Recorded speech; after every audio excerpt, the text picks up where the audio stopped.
Well, hello. Thank you for joining Rice Properties Group's first buyers seminar. We are here to enlighten you and educate you on the market here in Northern Virginia and the first time buying a home, and we're glad to have you here today. This here is Francis Fernandez de Castro, and I have David Faber here with George Mason Mortgage.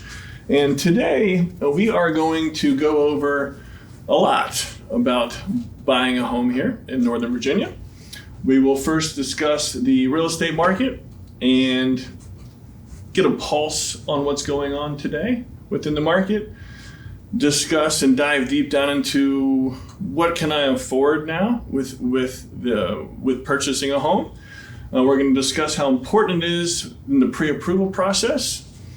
Buying a home in the seller's market that is today, although there is a cooling off, it is still in fact a seller's market. We're also going to discuss what happens after the offer is accepted and what the first step is once that offer is accepted. And we're also, the most important thing is who you work with matters and why that is significant in the home buying process.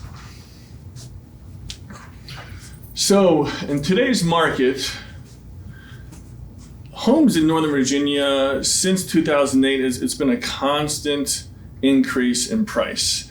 So in comparison to last year in June to this year in June, there has been a 5.4 increase in the median sales price in Fairfax County. The inventory is still historically low. And within the inventory, what that means is looking at the demand and supply and looking at the statistics in the past. When you're looking at homes for sale, that inventory is still low, so it's still a competitive market. And so it's really important to educate our buyers on what that means and how we can win. And these are historical averages of still incredibly low inventory. The days on the market is increased by 1 day over the course of the last year. So within this last couple years of the market, it's been incredibly competitive. We've heard very wild stories of what it takes to win in this market.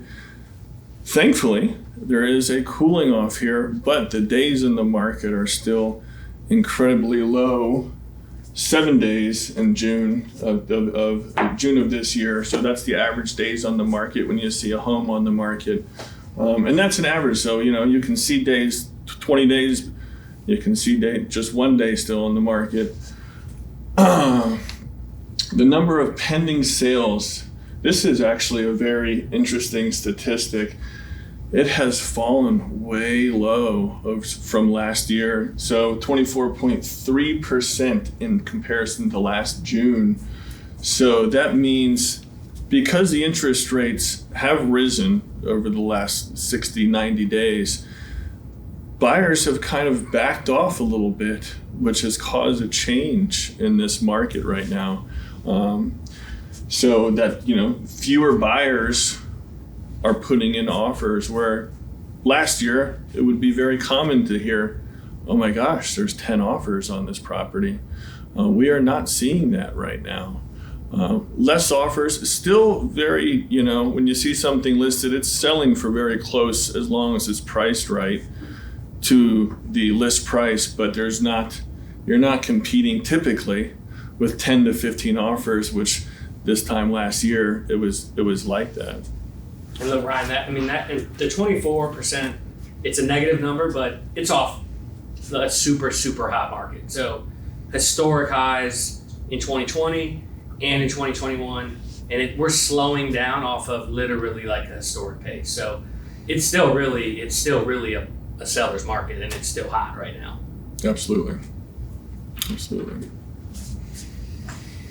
Dave, if you want to take us away and discuss let's switch spots. So sure. Let me this is my good side here. Let me get on over here.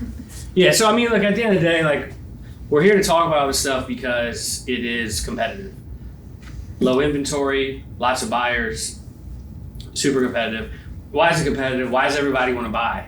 Everybody knows that, right? When we're renting, you've heard things like, hey, I'm throwing money away or paying someone else's mortgage. Like we've all heard those terms before, right? So what are the actual benefits of buying? Security and freedom, that's like an obvious one, right?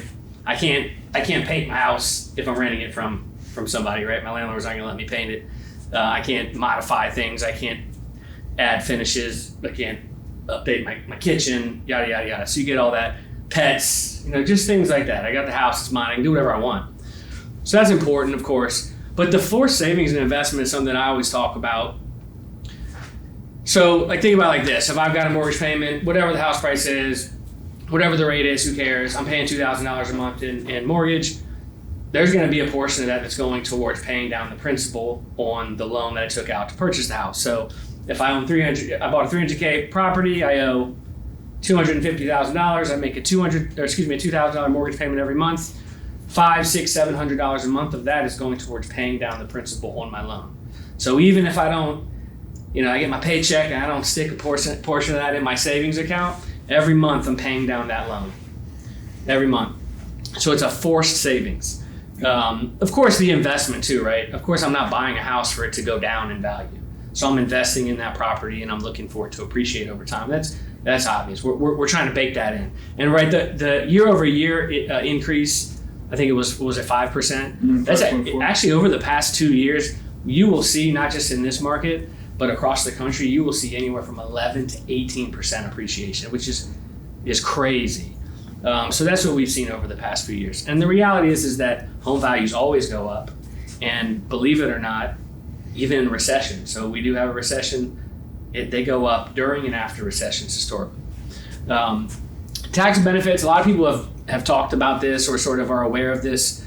And so, to simplify, at the end of the day, I make my mortgage payment. I save money by paying down the principal. I'm also paying interest towards the loan, and that interest is tax deductible.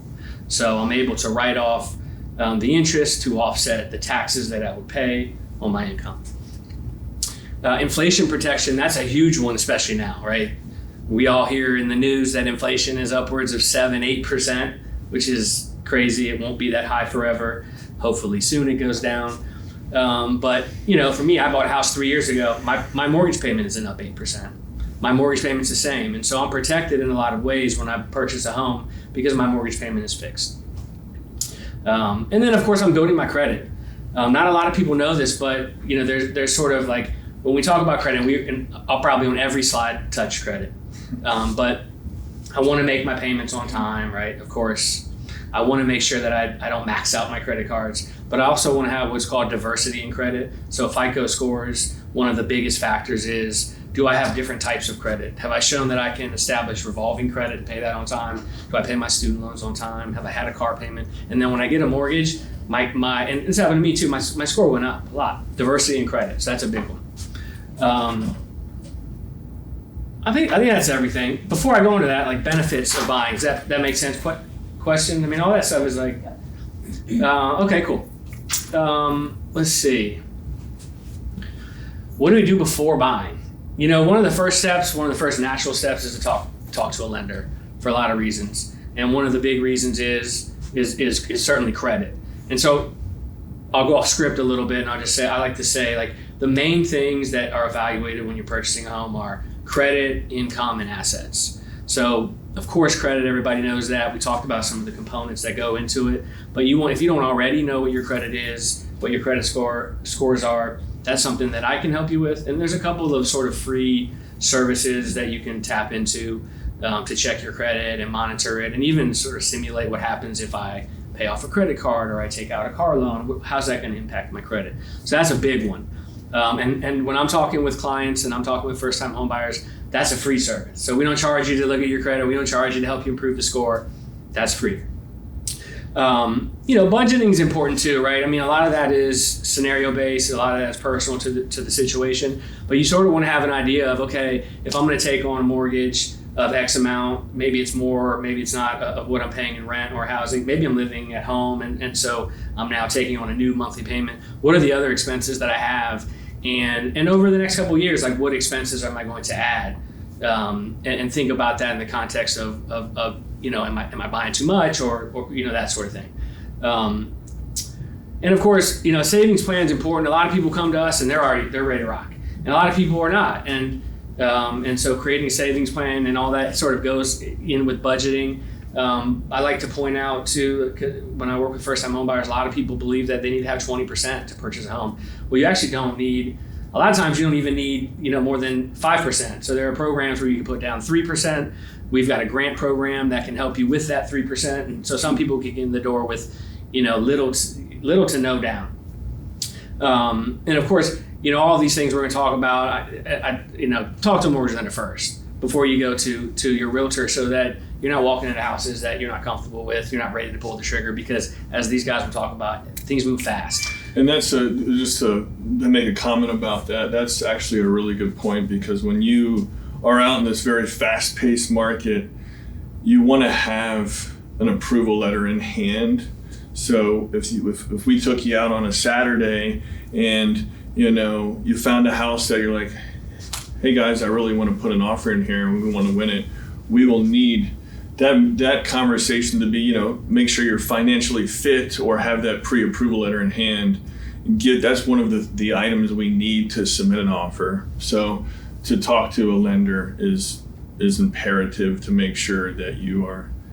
Yes. I think you kind of just quickly went past the loan programs, because I think people assumed they weren't available anymore because the last 2 years we weren't seeing that everything was so fast and just cash and 20% down to look more competitive. So I don't know if they're coming back now or more people are using them, or if we can talk more about that, because that's, I feel like, important for people even more so now as the market changes. Totally. I mean, there was a time, and it's still, although it is still competitive now, when it was uber competitive,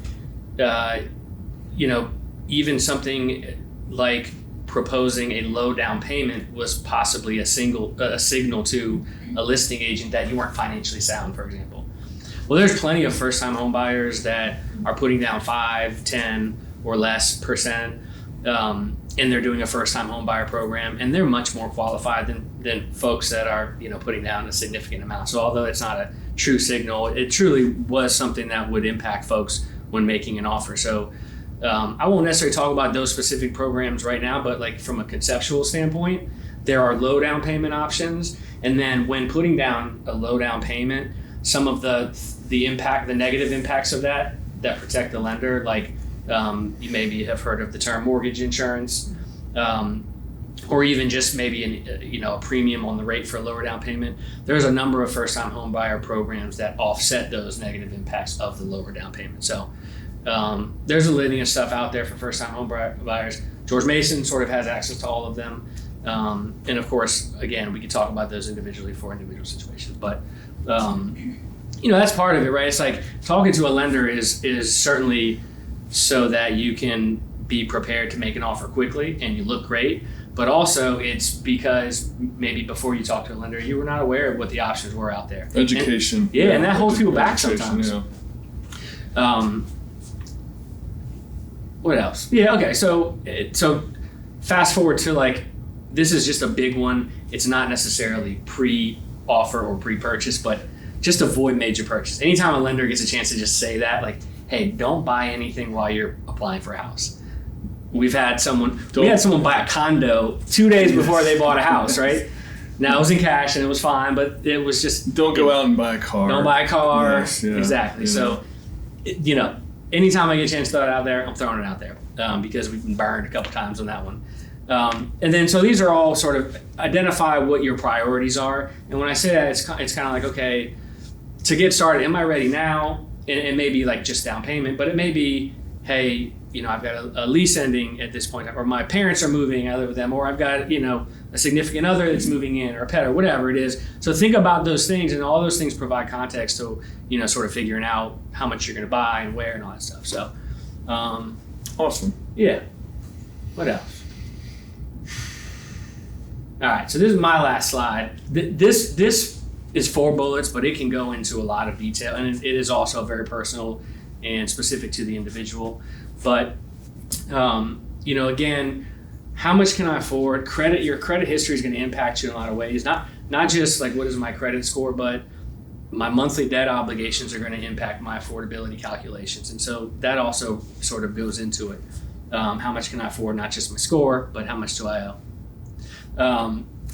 Down payment, we talked about that a lot. We don't have to dig into that again, but that's huge. It impacts your interest rate, the down payment. It impacts other factors like potentially mortgage insurance. It impacts your monthly payment. And in some cases, it impacts your offer. It doesn't make you look like a better or worse buyer. So that's important as well. Income's huge. It's obvious, right? I'm applying for something. I have to make enough money to afford it. But from a mortgage perspective, how we qualify your income is tricky from person to person. In some cases, you may just have a straight salaried position. That's very easy. You might be a salesperson and you earn commission, right? That can oftentimes be tricky. For example, we will look at the 2-year history of someone that earns commission and how did they do over the previous 2 years, especially coming off of the past couple years. Folks' stuff is all over the place. So talking to a lender about that as early as possible to plan ahead is important. And again, we're just harping on it. I mean, debt and financial obligations. Most of those we're just pulling out of your credit, but there's other things that pop up throughout the process that if we can identify them up front, it makes everybody's life a lot easier. Makes it a lot smoother. Yeah. So how much can I afford is personal. You'll find that out when you talk to a lender, but these are the main things I think to talk about. Awesome. Cool. Thank you. Dave, Francis, come on. that's me. I'm the middle guy. So we're here to talk about buying a home in a seller's market. Yes, it's a seller's market, but it also can be a way for a buyer to find a good deal too. And we've seen, as Ryan went over the market, it is shifting.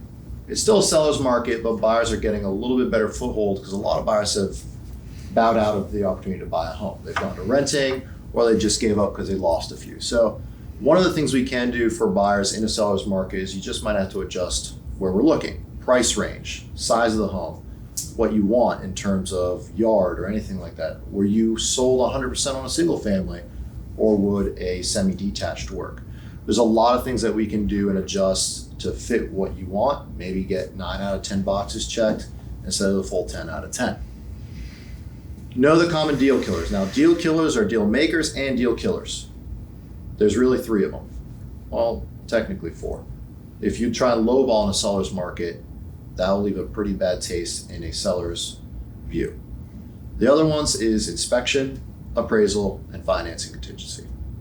So when we look at the inspection contingency, that lets the buyer do their due diligence on a home.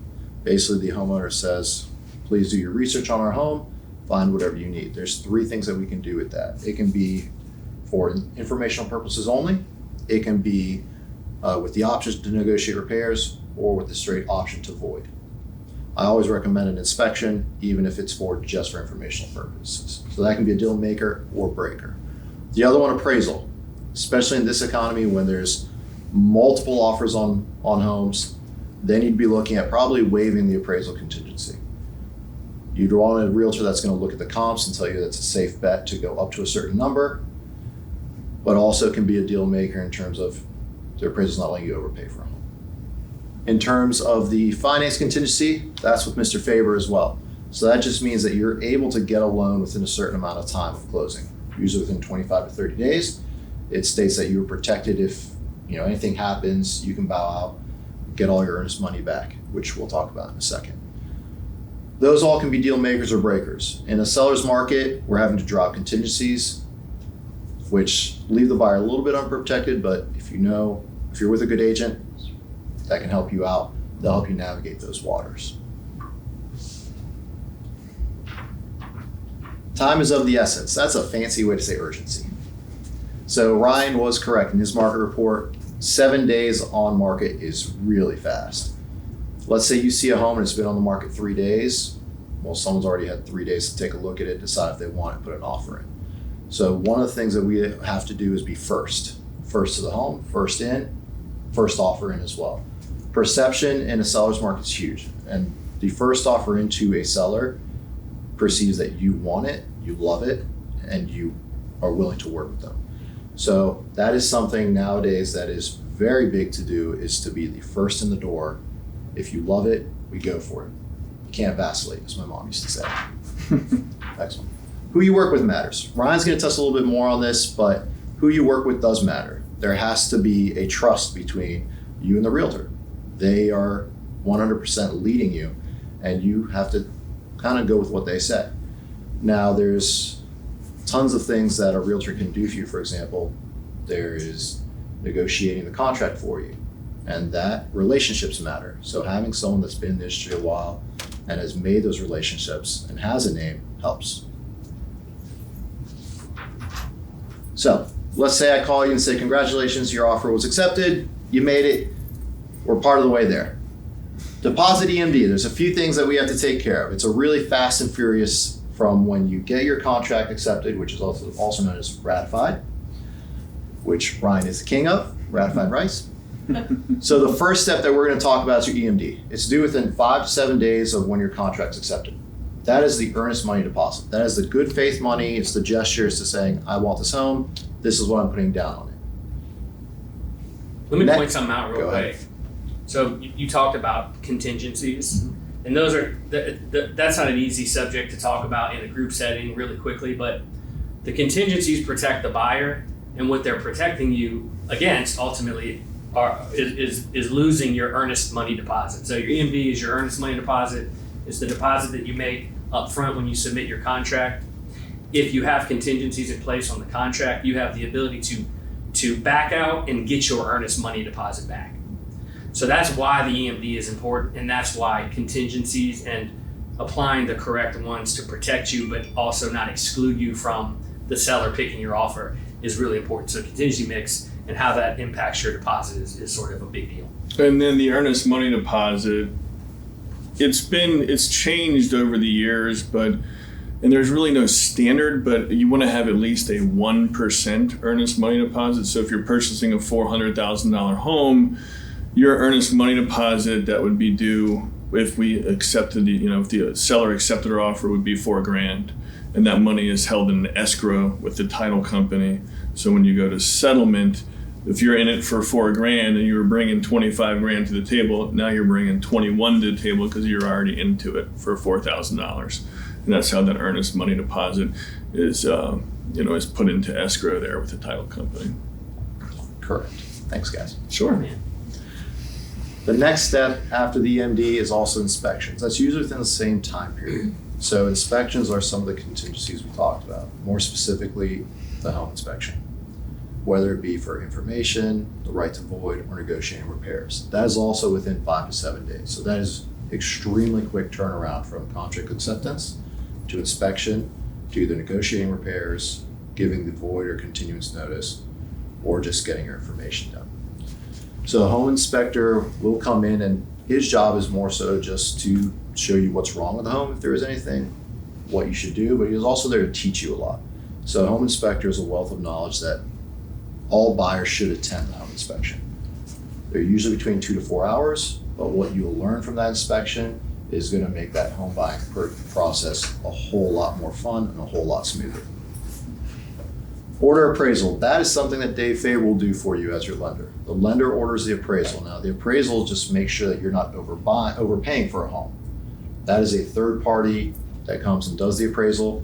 Then it's given to the lender, and it's making sure that the bank is safe in case the house goes over or doesn't value properly. But appraisal is one that in this market, a lot of buyers have waived. And again, having a good realtor that tell you you'll be up to this, you'll be okay, really helps. You know what an appraiser is going to do? Sorry to interrupt. No, please go ahead. They're going to take a look at your property, and they're going to compare it to similar homes that have sold in the past 6 to 12 months. So we call it recent comparable homes. Comps is what we call it. So appraisers are going to come out and say your house is worth X based on these 3 homes that recently sold that are just like it. And that's literally the entire process.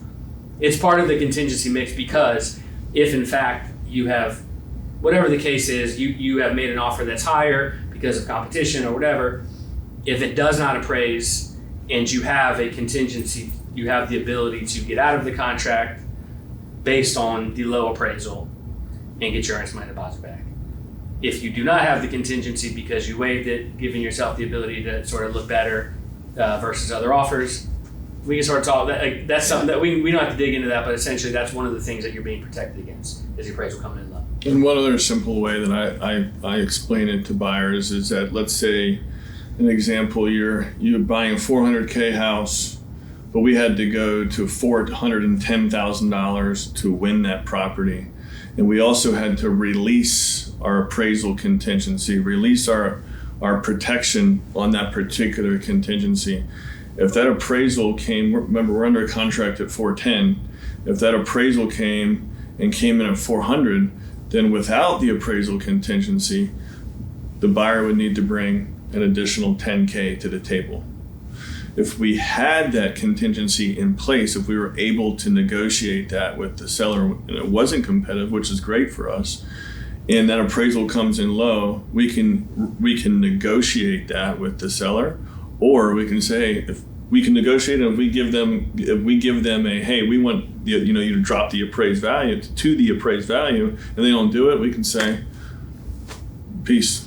We're out, and then you get that earnest money deposit. That earnest money deposit is protected if that appraisal contingency is kept, if we're able to keep that. So, Correct. Thanks, guys. sure.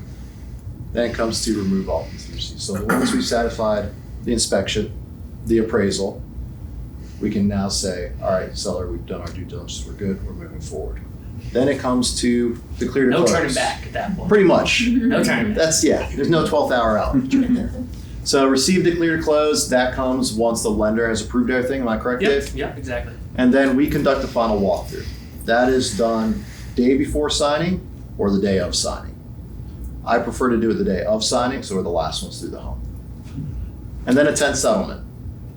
All buyers attend settlement. That's when you sign for your home, and I will attend so I can be there with you guys to answer any questions.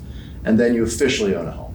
Once you've gone to the title company, signed all the docs, you get your keys and you're a homeowner.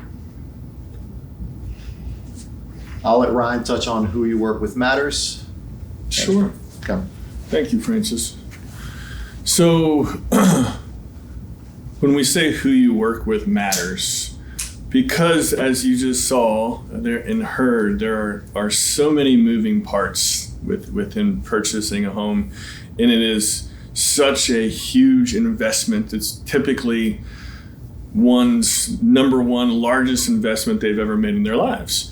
So for someone to protect you, to give that caring, to be passionate about serving you and educating you with all these moving parts, you're going to almost feel as though you are in real estate, because that's what we pride ourselves in, is education, support, and make sure when you're making these quick decisions, you are empowered with information, how to make an educated decision. We all eat, sleep, and breathe real estate every day. So, I literally have dreams about real estate and what's going on about, nightmares, So, what I have to do today, or what I have to make sure to get X person this information that they need.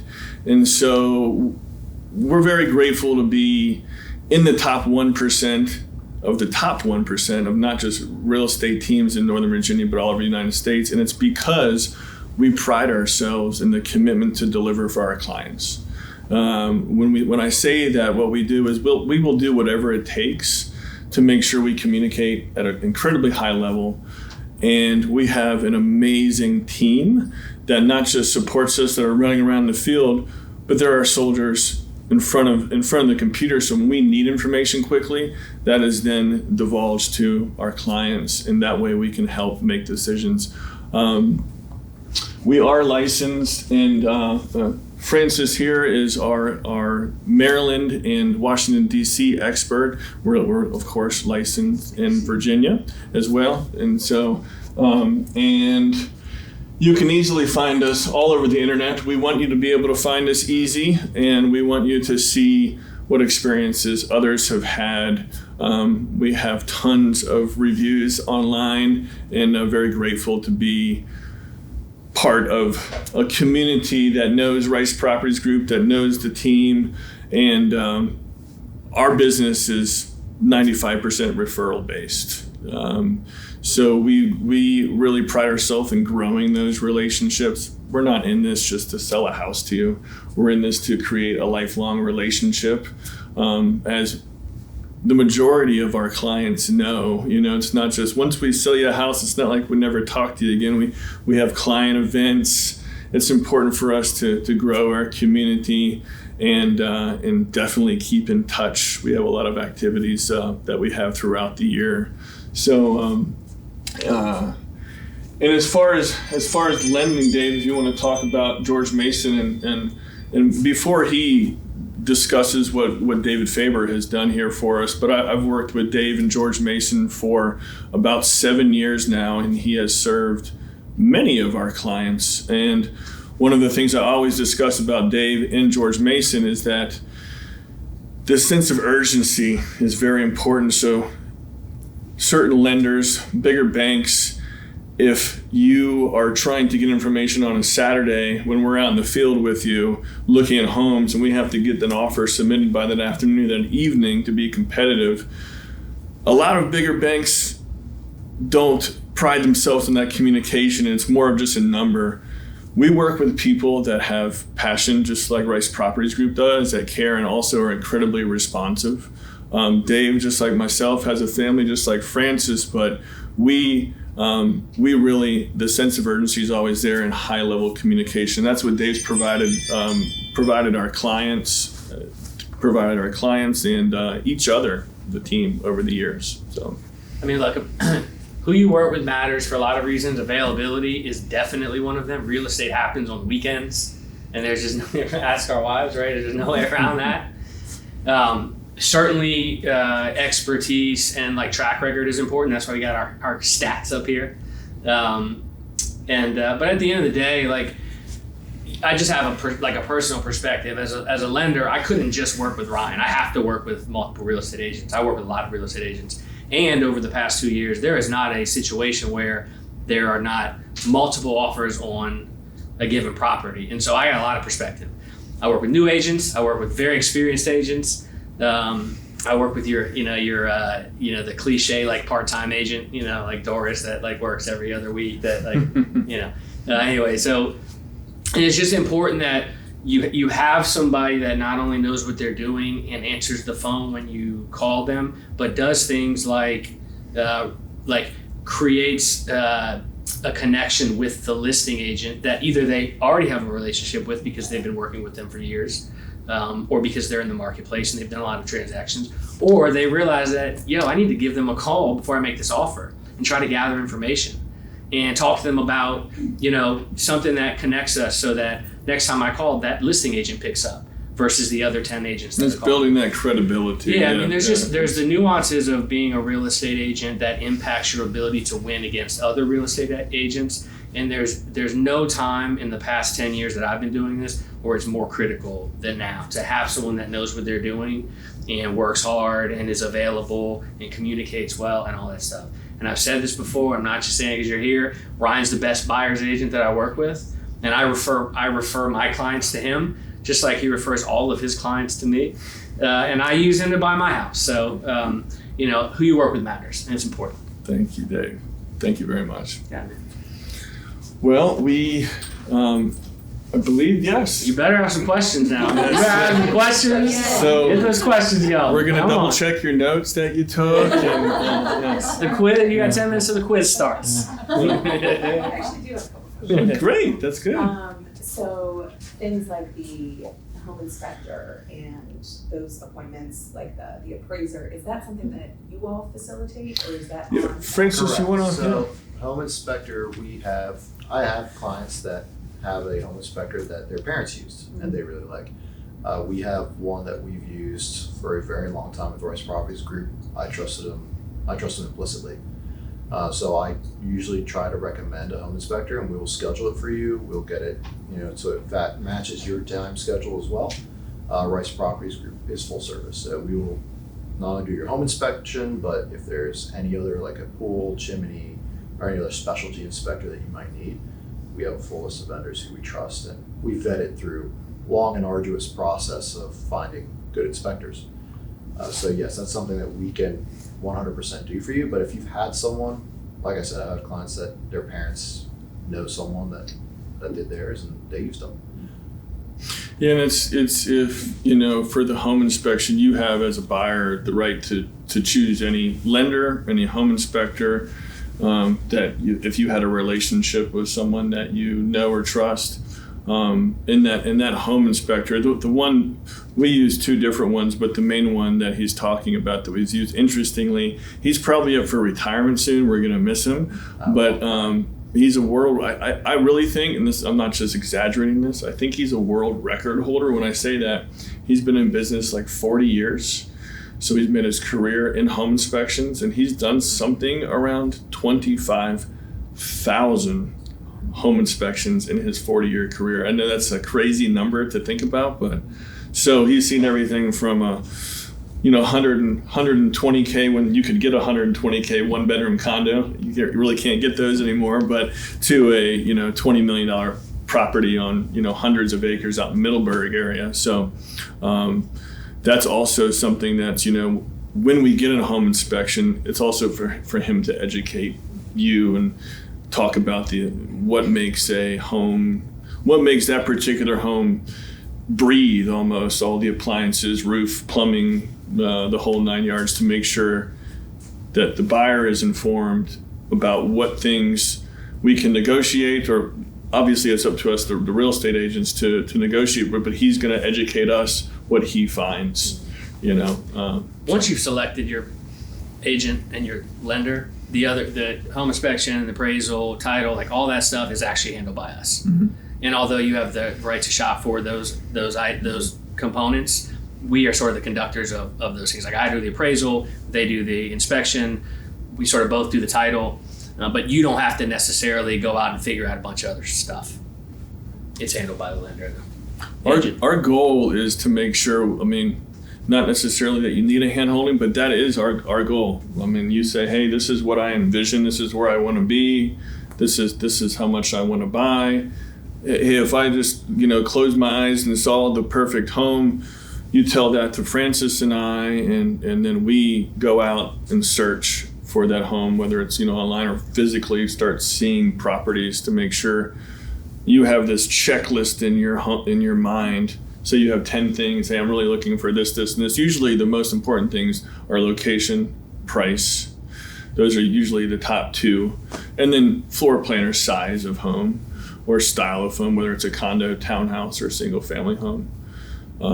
So did that answer your question? It did, okay, good. Would you mind to talk a little bit about closing costs and how that works? Is that sort of how that interfaces with the down payment? And I know it's easy. Separate. Good. Because a lot of people don't know that. Yeah. If I talk to a first-time home buyer, one out of 3 or 4 of them are going to just talk about their down payment and their down payment, and aren't aware that closing costs are a component. So, essentially at a high level, closing costs are going to be about 2%, give or take, of your purchase price. There are ways to mitigate closing costs. There are ways to sort of cut down on XYZ, some of the third-party fees. Some of them are sunk and are just based on the property and based on the location and the time of month that you close. But at the end of the day, you're going to have a down payment, which we sort of talked about that, anywhere from 3 to 20% down, and then your closing costs are going to be about 2% of your sales price. So when you go to a lender, fast forward to you talk to me, you've applied, I got all your stuff. Within about 24 hours, you're going to have a one-pager that has your rate, has your monthly payment, and has all your upfront costs. So you're going to know what all that looks like before you even have to walk into a home. Yeah, and those closing costs, over the last 2 years, we haven't been able to really negotiate closing costs, or it's also called seller subsidy. So if Francis or I are able to, you say, hey, I want this house. It's I'm using a 400K number. Just it's $400,000. If we find out from doing our research, talking to that listing agent we may or may not know, and kind of fishing for information, we know our client's interested. How can we negotiate? How can we want to win? If there's no competition, we're going to negotiate because we want to try to find that information out. So if a 400K house, what is 2% of 400K? Thank you. Yeah. So say there's $8,000, $8,000 are the closing costs on top of your down payment. So we're hey, let's try to get this $8,000 for her. So we would say, hey, here's a 400K offer, list price offer. but we're going to ask for $8,000 to be paid for by the seller, thus negotiating your closing cost, because closing costs cannot be wrapped into the loan. Can't finance closing costs. Yeah, you can't finance that portion. That's cash.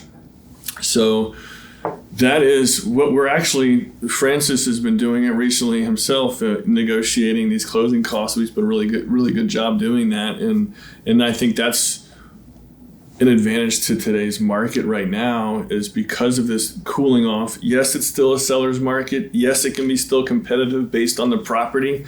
But there are instances where we're able to save you on a $400K, $8,000 or more. You know, Really so. nice. A seller can pay a portion or all of your closing costs. Sometimes there are caps to that.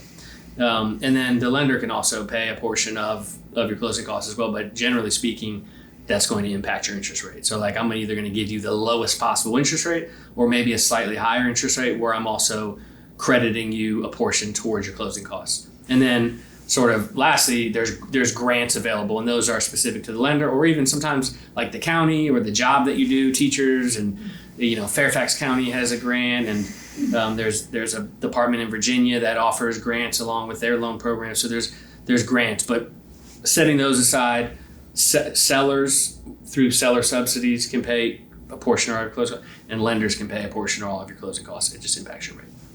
No. Make sense? Closing costs cover. Like, what am I paying for? Yeah. Let's see So what's in there. so you got your lender fees, right? Lender fees are generally the smallest portion of your closing costs, and for the most part, from lender to lender, that cost is very similar, within a couple $100. We all have kind of the same standard fees.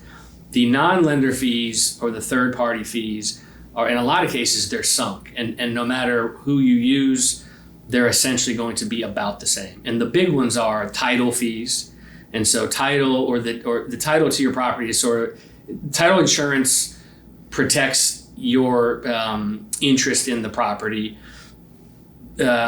against, I won't even get into that. We don't have a title company president. Anyway, it's a big cost. Title, we can talk about it. And then of course, like the sort of the third party government transferring of the ownership and the costs associated with that in the county or city that you're purchasing in. So like taxes and those transfer fees, those are sort of the big chunks. And you'll be able to see that too when the lender gives you, right? Yeah, we itemize. Yeah, exactly. It's So- itemized. So when you'll see the closing cost, they're going to itemize it within that quote, if you will, or estimate that says, hey, these are the line items, and these are your closing costs because of these different line items that equates to that around 2% of the cost of the And the third big chunk of that, which is part of the 2%, is what we call escrows and prepaid fees. And what that is ultimately is it's not necessarily a cost. It is the collection of the expected property taxes and homeowners insurance that you will be paying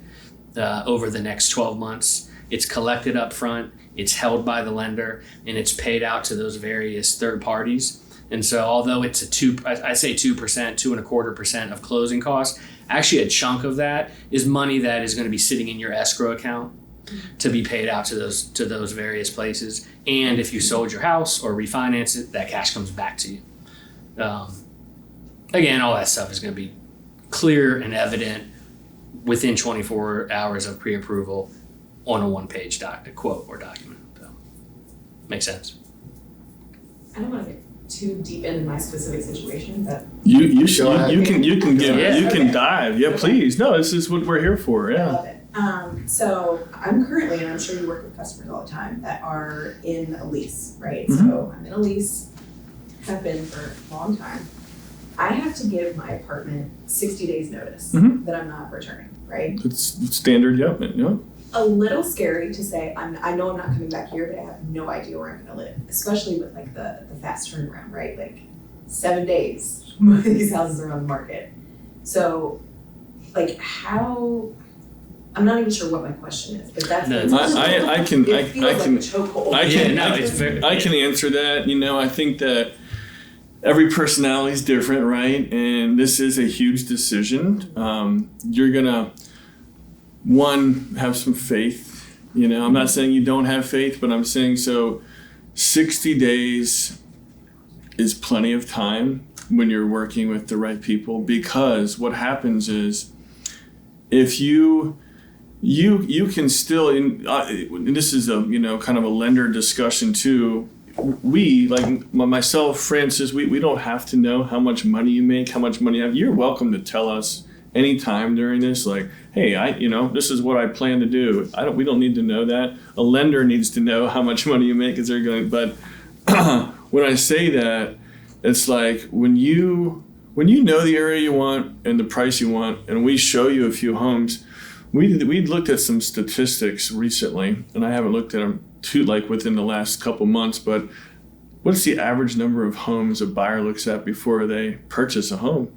And with working with the team, it's less than 5 homes. And that sounds strange, but one, the inventory is so low. If you're like, hey, I want to be in Fairfax, I want to be in, $350K to $600K, whatever price range that is. When you see a home, when we get you out into the field, if you will, we're gonna already know what your wish list is, what you're really looking for, what you envision. So when you're going out to look and you're already pre-approved, then we're going to show you a home that you might put an offer on because we already know your interest. So that 60-day mark you have to give to your landlord, I think it's like, if you give them 60 days, we just have to hit the ground running. It's been the next, please. Well, look, Just no. real quick, Yeah, you go ahead. and Dave's going to come in on this one, I know. I actually have a client that just had to give 60 days. They're military, Newcomb. Yeah. What you do is when you put a contract on the house, and then Ryan or I call you and say, hey, we're ratified. We're going through that 25 to 30 day process. Depending on when you close, you skip a month of mortgage payment. This is important. Stealing my thunder. But Yeah. you skip it. So it depends. Like, let's say we close on the 15th of this month, Don't blow it. right? July, that means you're skipping August, so your first payment's September 1st.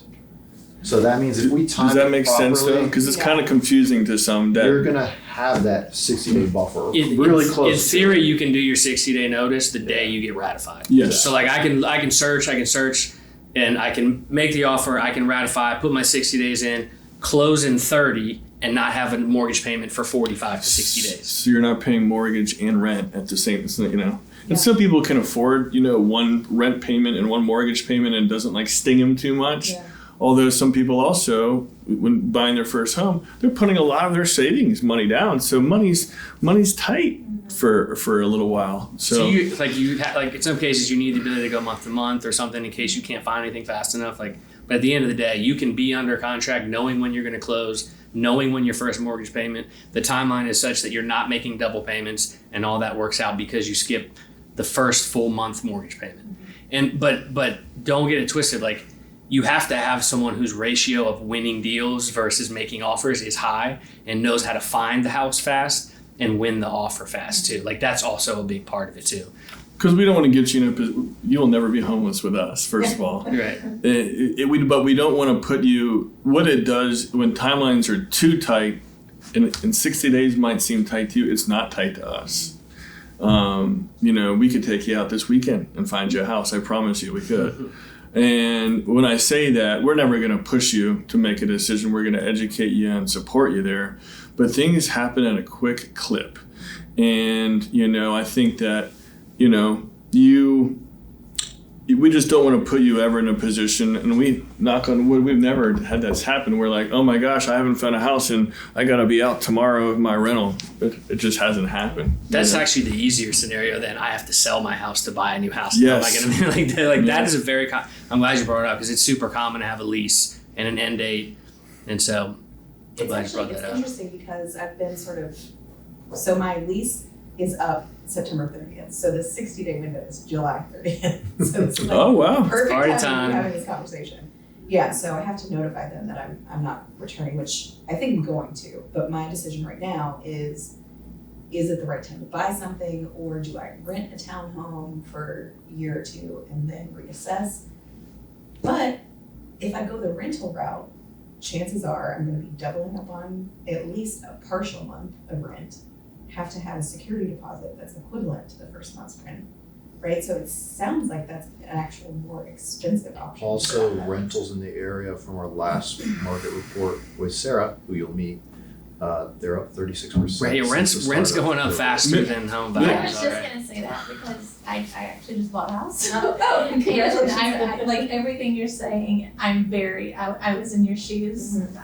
So Rachel is our executive assistant, but she was also just a client of ours as well. So she joined our team, and then she just bought with her husband. Tell her about your story, like what you know what. Well, I was gonna say, you didn't mention rent back. We were lucky in that we got our rent back because Oh, yeah, good point. the renters needed to stay there 2 more months. Mm. So that was money in our pocket that we could use at closing, which, we just got lucky for that. But I would definitely say they will show you as many homes as you want to see, and Francis will tell you I saw a lot. Probably, yeah. I was wondering It was when fun. he might just say no more. Well, the rent back's huge because like if you actually like your lease was ending in 6 months and you're sitting here thinking maybe it's too early for me to start looking. Well, on the other hand, now you can start to make offers, and if there's a rent back, not only does the house that you purchased now give you rent for them to stay there for up to 60 days, but that opens up your time frame too. Yeah. This is also a perfect time for me to say my slogan: best time to buy a house is right now and 20 years ago. Or right now and a year ago, right? Because if we went up 10% or whatever the stats are and wherever you're going to buy, you literally are, your opportunity cost is that amount of money of appreciation that you left on the table. And then So, when you think about that, and I don't need to know how. I mean, you're welcome to be as open with you. But if you're paying $2,000 a month in rent, and then you're paying utilities, so let's say about $2,000 all in. It can be more or less, but just for an even number.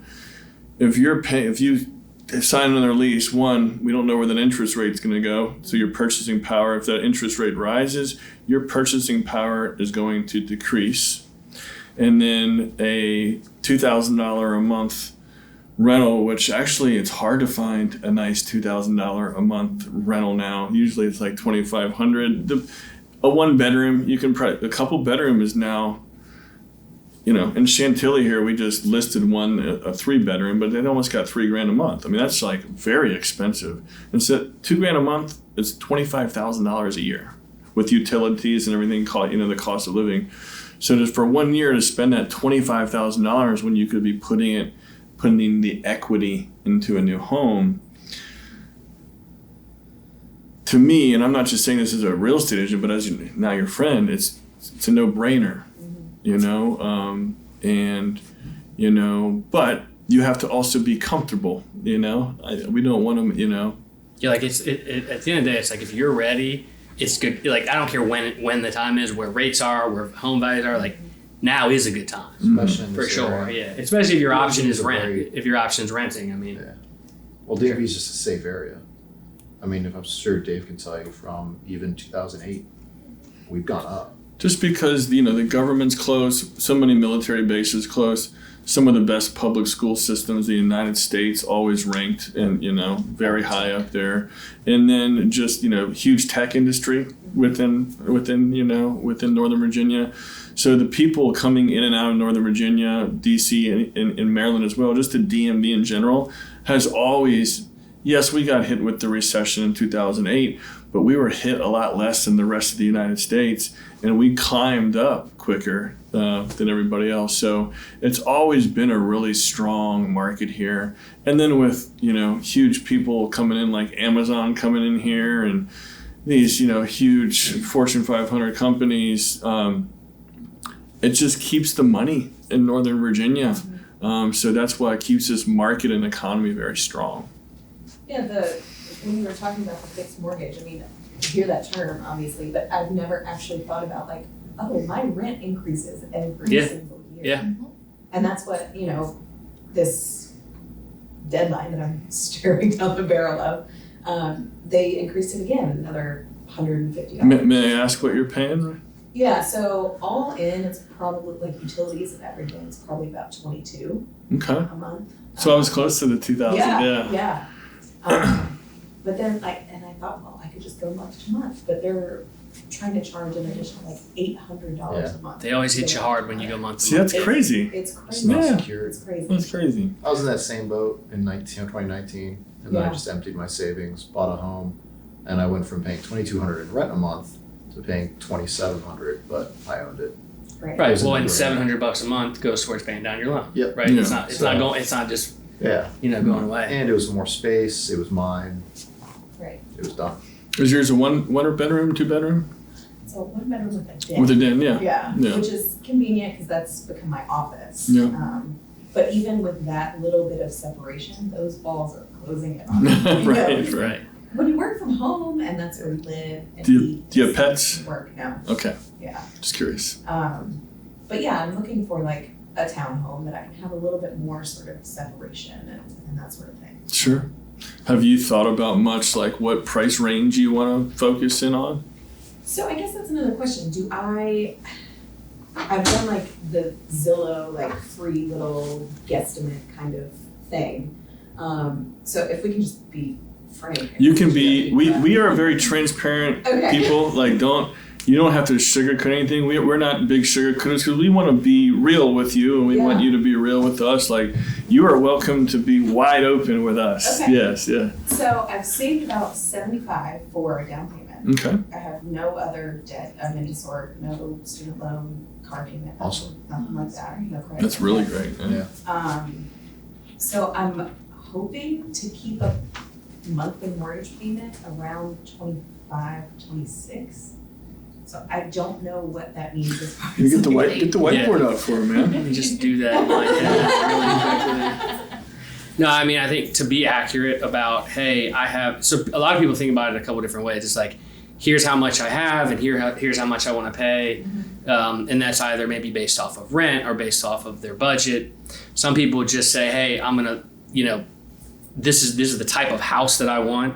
And just tell me tell me what that price range looks like. And so you start with the house versus, reverse engineering it. So, I'm afraid that would be a very humbling experience. It is for many. Here's It the is. house I want. right. Also, It is. just about every person that tells me how much they want to pay in their monthly payment doesn't introduce their flexibility on the first conversation. So, and then we start thinking about like, okay, the tax advantages and the paying down of, of the loan, and then the shopping for houses and seeing, maybe I actually want to spend more because I want X, Y, Z. It depends on a number of factors, but if you're going to be in like 2,500 or less, you're probably going to be in the mid to like high 4s, maybe low 5s, with a 15 to 20% down payment. I think is where. And look, rates change, the taxes or the homeowner's insurance on a given property can impact that monthly payment, and so you sort of want to get through that pre-approval process first before you start sort of attaching monthly payments to price ranges. But Zillow is helpful. Once you talk to a lender and you sort of have a quote and you have the monthly payment, you have the rate, it's actually easier to use some of those online like rate calculators because you now know what the components are of your actual mortgage payment. And you've got, sort of like your HOA fees or your condo fees, and is that applicable to your situation? So all of those things impact. And here's another, have you taken the time to, any app, Zillow or Redfin, any app you use, have you seen something within the areas you mentioned, Fairfax, surrounding area, or, in Reston, have you seen something that you're like, oh, that interests me, and that's in my price range that I'm thinking about? Have you seen something like that? Yeah, for sure. Thank you guys for coming. Thank you guys for coming out to our first buyer seminar. We look forward to seeing you there at the next one.